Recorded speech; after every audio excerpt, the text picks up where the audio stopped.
Have you ever wondered how you can hit a powerful and consistent forehand like you see on TV? Well, in this video, I'm going to show you the thing that they're not telling you about, of how you can use spin to tame that power and make your forehand more consistent. So stay tuned.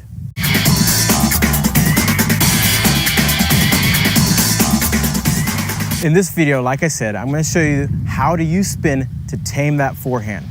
Now, there's a lot of elements that go into creating a powerful and consistent forehand. I'm not going to tell you like you can do one or two things, but there are a couple things that I really want to focus on in this video. Those are creating racketed speed and managing your racket face angle. Now, there are other things like balance and rotation that I've talked about in other videos that I'll leave a link below in the description. But in this video, I'm going to talk about racketed speed and racket face angle.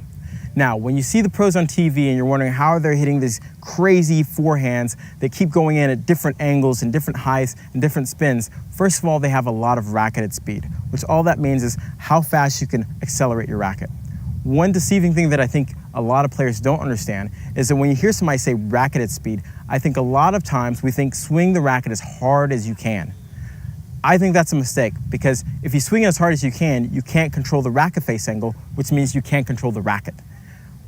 I think of when I tell somebody swing with more racketed speed, you have to swing at your speed limit. And everybody has different speed limits. Just like you see on TV that some pros are able to hit a 90-mile-an-hour forehand and another pro might just be able to hit a 70-mile-an-hour forehand, that's their speed limit. So first of all, you have to know how fast can you swing and still control the racket face. Once you know this, we start applying different racket face angles. And you're probably asking, what do I mean about racket face angles? Now, I've watched a bunch of slow-mos on forehands, and I know everybody's like, when you make contact, you need the racket face to be square. But I don't necessarily think that's exactly true. And if you watch a slow-mo of Roger Federer, you see a slight angle. And I don't mean to say that there's going to be some crazy angle, but I think mentally, as a concept that you're watching for, you're thinking of how much you can close your racket, and you're going to notice a dramatic difference in how deep and how much spin you can put on the ball. And I'm going to demo that in a second. The key to managing your racket face angle, like I say, managing it, is that you're going to use different racket face angles for different types of ball, is how open or closed the racket face is going to be at contact. Now, yes, you may slow it down and find out that the racket face isn't as open or as closed as you thought, but by thinking this way, I guarantee you it's going to change the effect that you have on the ball. Now, one key to when we talk about racket face angle and swing is that we want to make sure we get under the ball. That's really important, and that we're not hitting the ball square. If we're hitting the ball square, what's going to happen is it's going to take the ball down. We don't want that. We want to get under. Now, as we're getting under, that's when we're going to start managing our racket face angle and the amount of racket speed that we put on the ball. And I'm going to demo that in 1 second.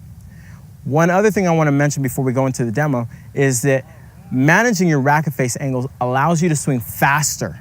Okay? I know I've heard a lot of comments of, I get nervous and I stop swinging. Well, if you learn to manage your racket face angle and how much you hit through the ball, you're going to be able to swing fast even if you're nervous and keep the ball in. And I'm going to demo this right now. So now I'm about to demo what I mean about managing your racket face angle.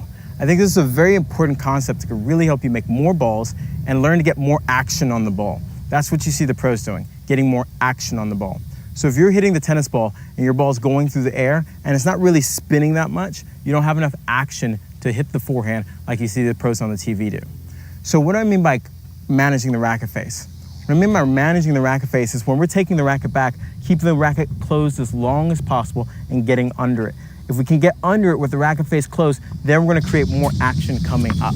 So here's a demo of what I see a lot of people doing, or what you may be doing, which is we're going through the ball, we're hitting it, looks good, my ball has a little bit of action. What I want to start learning how to do is think of getting the racket edge to come up through the ball to create more action. Now, when I do this and I'm trying to create a lot of racketed speed, you're going to feel the sensation of really, what I like to say is like the cheese grating sensation. It's like if the ball was a piece of cheese and you're going to be grating it against the strings, okay? To do this, we want to take the racket back like normal, get under, and we're going to continue to grate the ball all the way through. So you're going to see me now create a lot more action. And you can see the ball has a lot more action. Now, what this also allows me to do is by changing how much I grade the ball and the racket face coming up through the ball, I can actually hit the ball heavier, which you hear a lot of, the heavy ball, and hit it shorter, or I can swing harder and get it deeper. I have a bunch of different options that I can use that I want you to go through and tinker with and figure out what works best for you. So by doing this now, I can take the same ball and really accelerate hard and get the ball to come down in the court. Now you notice how much I'm accelerating and I can still keep the ball in the court. Now, if you like this video, give me a thumbs up. And make sure you check out my new site at totaltennisdomination.com.